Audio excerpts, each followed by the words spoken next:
The last voicemail on Lydia's phone was from her sister, sobbing, terrified, and whispering, "He's inside the house." That message came 2 years ago, on the night of Ava's disappearance. The police said she must have run off, maybe had a breakdown. They found no sign of struggle, no body, no blood, just a locked door and a cold cup of tea. Lydia tried to move on. Therapy, medication, silence. But last night, Ava's voice came back, not in a dream, not a hallucination, but through the baby monitor in Lydia's newborn's room.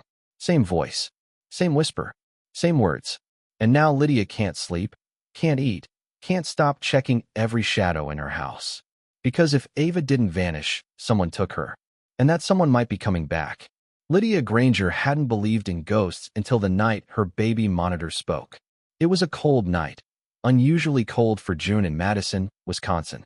The kind of night where the wind sounds like someone breathing at your window.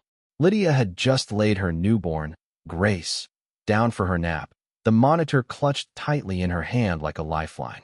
She always kept the volume up, not just because of the baby, but because silence made her nervous now. Her therapist called it hypervigilance. Lydia called it survival. The first time it happened, she thought it was interference. Static, maybe a neighbor's baby crying through a nearby frequency. But the second time, there was no mistaking it. The monitor crackled.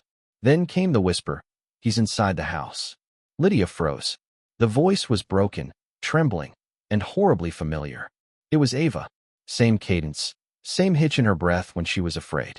The exact same words she'd left on Lydia's voicemail 2 years ago, the night she disappeared without a trace.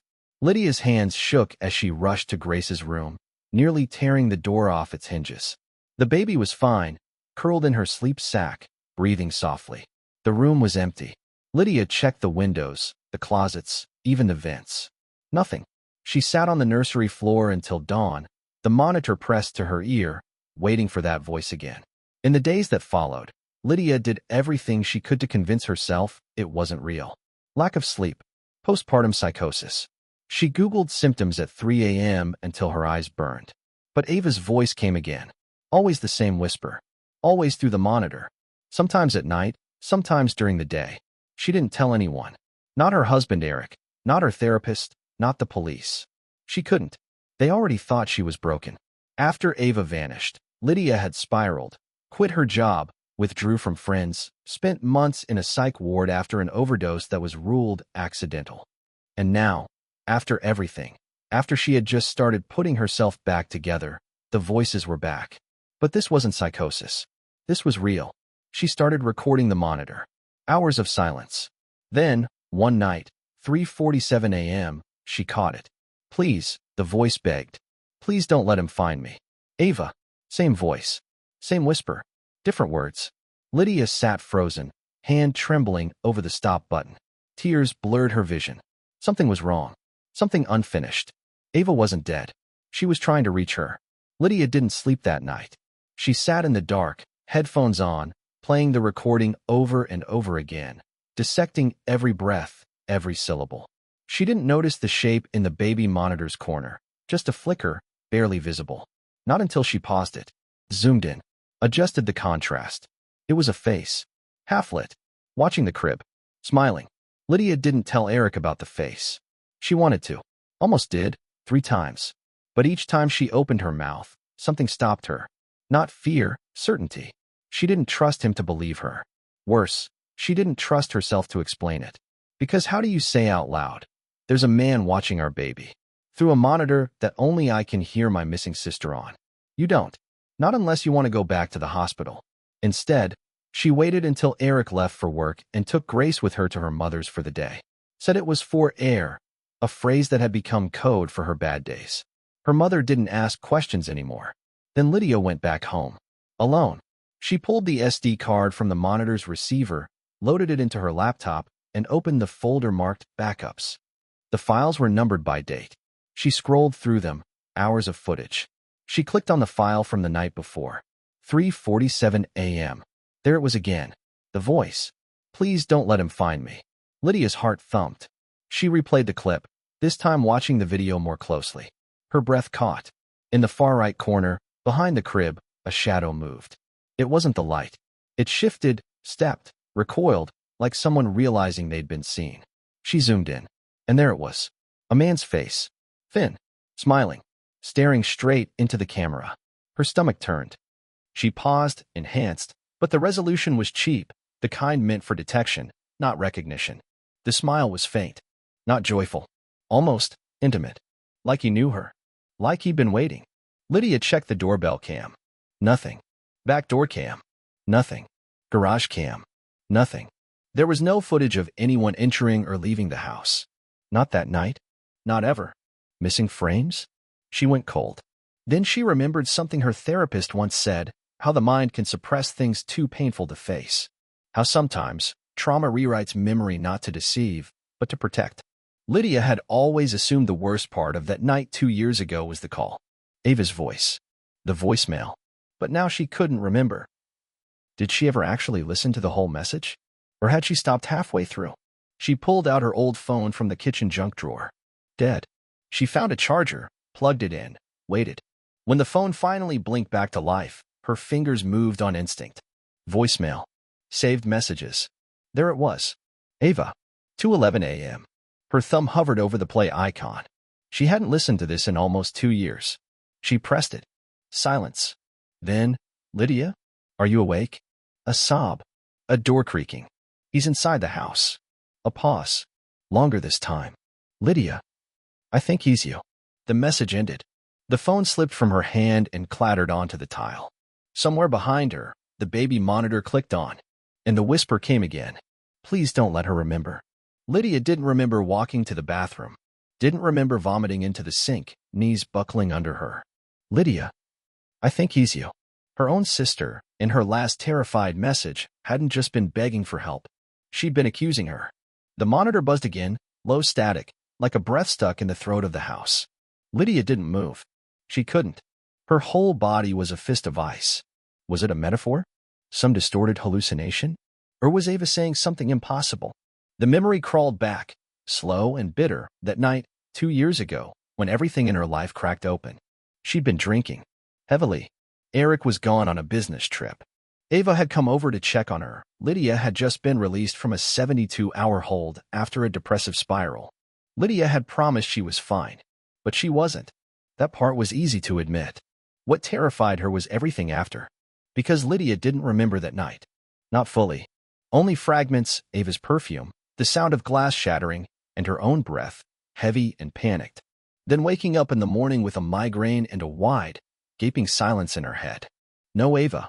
Just her cell phone on the floor, a voicemail marked 2:11 a.m., and a teacup on the kitchen table, still warm. She told herself Ava had left in the night. Maybe walked out after a fight. The cops found nothing. No signs of forced entry. No blood. No body. Just confusion. Just absence.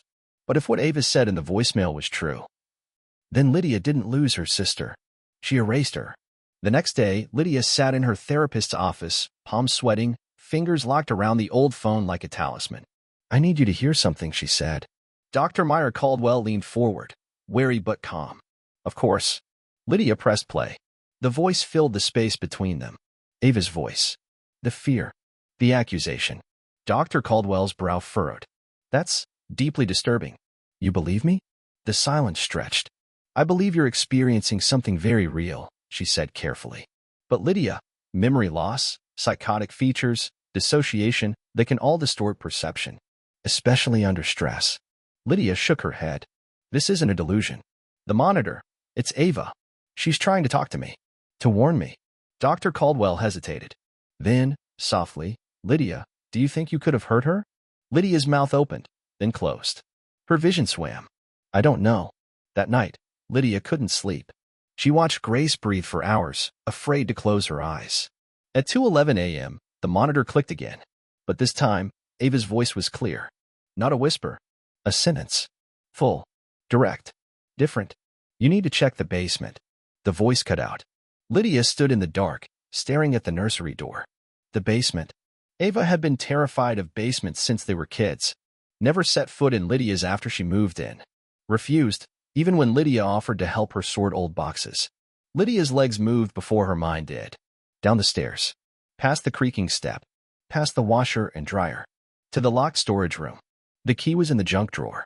She opened the door and froze. Inside, stacked neatly against the wall, untouched for 2 years, were Ava's suitcases, Ava's purse, Ava's shoes, and resting on top of it all, Ava's phone, still powered on, still recording. The phone was cold in Lydia's hands, like it had been waiting. She stood in the dim basement light, the air too still, too quiet. Her breath fogged in front of her. Why was it so cold down here? The HVAC was fine upstairs. She unlocked the phone. No passcode. The home screen was nearly empty. Just one app, sitting in the middle, voice memos. There was only one file, dated 2 years ago, titled, "If She Finds This." Lydia's fingers hovered. Her pulse roared in her ears. She pressed play. Ava's voice, fragile, hoarse, spilled into the basement like smoke. "Lydia, if you're hearing this." "I didn't run away." A pause. A shaky breath. "You blacked out. I think you were sleepwalking again, but different this time. You weren't just confused, you were angry. Like someone else was in your skin. I tried to wake you. You looked at me like I was a stranger." Silence again. "I locked myself down here because I was scared of you. I didn't want to call the cops. I thought you'd snap out of it. You always do." Lydia's knees buckled. She sank to the floor, clutching the phone. "But it's been hours. You haven't come down. And now, I hear you walking above me. Just pacing. Over and over." The recording trembled with static. "I don't think it's really you anymore." Click. The recording ended. Lydia stared ahead, her face blank, brain trying to fill in holes that didn't want to be filled. She knew she had a history of dissociation. The doctors had said it could explain her gaps. But this was more than forgetting. This was someone else. She dragged Ava's suitcase up from the basement. Eric got home later that evening, surprised to find her at the kitchen table, everything laid out, the phone, the old voicemail, the SD card footage. He listened. Quietly. No interruption. Until the very end, when the face appeared in the corner of the monitor. "Who the hell is that?" he whispered. Lydia didn't know. "I think it's me," she said. "That's not you. I mean, it feels like part of me. Something I locked away." Eric's face strained. "You think you were the one who hurt her?" "I don't remember hurting her," she said. "I remember losing time. I remember her screaming my name, and then nothing." Eric stood. No, I would have seen something. Blood. Clothes. Anything. She never left the house." "Then where is she, Lydia?" Silence fell. Lydia looked up slowly. That was the question, wasn't it? If Ava had never left, and she wasn't in the basement, then where the hell was she? Lydia rose. Walked to the wall behind the nursery. A small utility closet, unused. Always locked. She fetched the ring of house keys. The fourth one clicked. She opened the door. It wasn't a closet. It was stairs. Narrow. Going down. The smell hit her first. Rot. Earth. Decay. Eric covered his mouth. "Lydia," he whispered. "What the F***CK is this?" Lydia stepped down into the dark. At the bottom, a single metal door. Heavy. Soundproofed. A bolted latch from the outside. She hesitated, then opened it. What she saw inside didn't make sense. Not at first. The mattress. The food wrappers. The drawings. Crude ones, scratched into the walls in nail-thin lines. And a name. Repeated over and over. Lydia. In the corner, a camera. Still running. On the wall, a single phrase painted in red lipstick. "I'm still here." Eric wouldn't go in. He stood at the top of the hidden staircase, pale and shaking, whispering that they needed to call someone, police, fire department, someone. But Lydia couldn't leave. She stepped into the room. Each footfall echoed like it didn't belong to her. Like she was trespassing in a life she didn't remember living. The space was barely bigger than a prison cell. No windows. No light, except the weak glow from the camera's standby bulb. The air was thick, sour, like something had once died here, or maybe something wanted to. The walls were covered in scratches. Not just names, days. Counted like prison bars. Hundreds of them. Overlapping. Fading. Her name was everywhere. Lydia. Lydia. Lydia. There were notes too, scrawled on napkins, receipts, pieces of cardboard. "You're not you. I saw your eyes change. You don't remember what you did." Lydia's throat locked. Her hands trembled. Then she saw the mattress. Old, stained. Blankets bunched in the corner. And beside it, something that made her knees buckle.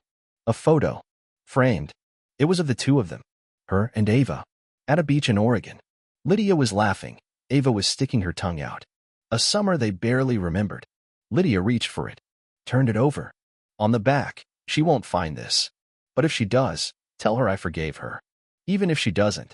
Her hand went to her mouth. A sob cracked through her ribs. Eric finally descended, slow and hesitant.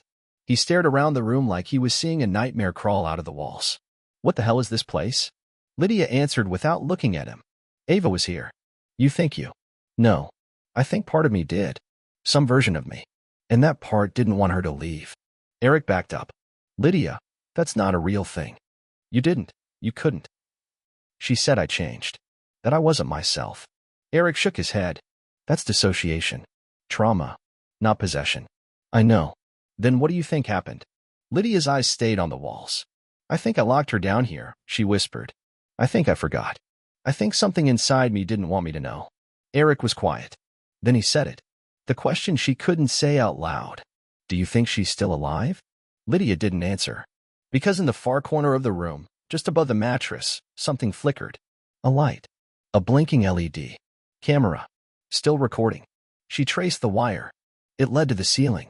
Into the house. Someone's been watching, she said. Eric followed her gaze. Who? Lydia turned slowly toward him. But Eric was already backing away. Face pale. Jaw clenched. Because in that moment, maybe just for a second, he saw something in her eyes. Something missing. Something off. Like she'd left the room, and someone else had stayed behind. And that's when the monitor upstairs clicked on again. And Ava's voice returned. But this time, she didn't sound afraid. She sounded angry. Don't trust him. Lydia didn't move. Ava's voice still hung in the air, sharp, clear, laced with fury. Don't trust him. Eric flinched like he'd been slapped. That's not possible. That's some sick trick. Some glitch. Lydia, you know that can't be real. But Lydia was no longer looking at him. She was watching the blinking light in the ceiling, tracing the wire again, mentally following it. Where does that lead? She murmured. Does it matter? He snapped. It's just a... Where does it lead, Eric? He froze. Something flickered behind his eyes. Not guilt. Not shock. Calculation. Lydia took a step back. You knew, she said softly. Didn't you? Eric didn't answer. Not at first. Then, I thought she left. That's what you told me. That she stormed out after a fight. I believed you.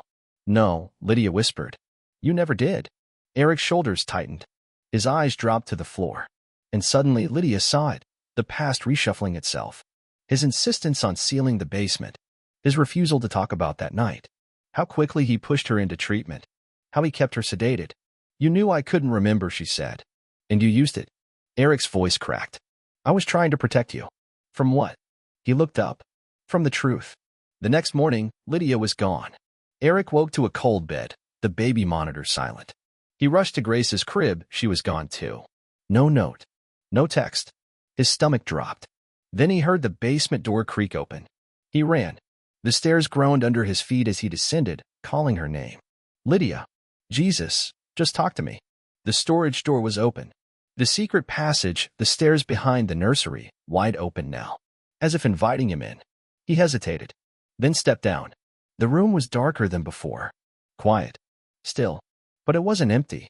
On the mattress, where the photo had once been, sat something new. A laptop. Screen glowing. A video queued up. Lydia's voice echoed from the speakers. If you're watching this, I know what you did. Eric's face drained of color. You found her that night, didn't you? You found Ava locked in that room. And instead of helping her, you made a choice. The footage cut to a clip. Home security cam. Dated 2 years ago. Eric, dragging something heavy down the stairs. His face. Calm. Focused. The door opening. A scream. A scuffle. Then black. The feed glitched. Came back. Eric again. Hands covered in dirt. Lydia's voice returned. You drugged me. Let me believe I did it. Gaslit me so perfectly that I blamed myself. You hid the footage. Hid her. And you left her to rot. Eric stumbled backward, breath rasping. On the wall, the red writing had changed. A new message, freshly scrawled. You're next. He turned and froze. Lydia stood in the doorway. Ice cold. Baby monitor in one hand. A shovel in the other. You buried her under the crawl space, didn't you? She said quietly. Eric opened his mouth, but the floor creaked behind him. Another voice echoed. Low. Ragged. Familiar. Hello, Eric. And Ava stepped out of the shadows. Eric staggered back like the dead had risen. Because in a way, she had. Ava stood in the gloom of the basement corridor, barefoot, thinner, paler, but alive. A scar traced her collarbone. Her eyes were hollow, but blazing. Lydia couldn't breathe. She dropped the shovel. Ava. Ava's lips parted, trembling. Then a whisper, "Hey, little sister." Lydia ran to her, wrapped her arms around her like the pieces of a shattered life might knit back together if she held tight enough. Eric backed into the corner. His breath came in short, sharp bursts. This can't, you were ill. Ava turned slowly. Her voice didn't rise. It didn't need to. You locked me in a box and left me there to die. Eric shook his head. You were dangerous. I saw what you did to Lydia. I heard you say she was going to kill you. I said she was sick, Ava hissed. I said she needed help. But you used her blackout to erase me. He pointed a shaking hand at Lydia. She believed she did it. You think that's my fault? She was a mess, drugged out, paranoid, You fed that, Ava said. You built your own version of her. Broken, helpless, dependent. Because you liked her better that way. Lydia turned. The tears in her eyes had dried. What was left behind them was ice. I remembered something, she said. From that night. Before the blackout. I heard your voice, Eric. His face froze. You weren't supposed to be home. But you were. You were the one walking overhead. Not me. Eric's eyes darted to the stairs. Too late. Sirens howled in the distance. You called the cops? He whispered. Lydia nodded. I sent them the footage. He lunged. Not at her. At Ava. But Ava moved first. One swing, a rusted metal pipe from the corner, and Eric dropped, curled into himself with a grunt. Blood pooled beneath him, slow and dark. The police found him minutes later. Conscious, cuffed, screaming about manipulation and insanity. The evidence was airtight. The hidden room, the footage, the gaslighting trail. They booked him for kidnapping, false imprisonment, attempted murder. The story broke every news outlet by morning. But Lydia didn't speak to the press. Neither did Ava. They sat together in silence, just outside the hospital where Ava was being evaluated. Ava stared at the sun like she'd forgotten how it felt.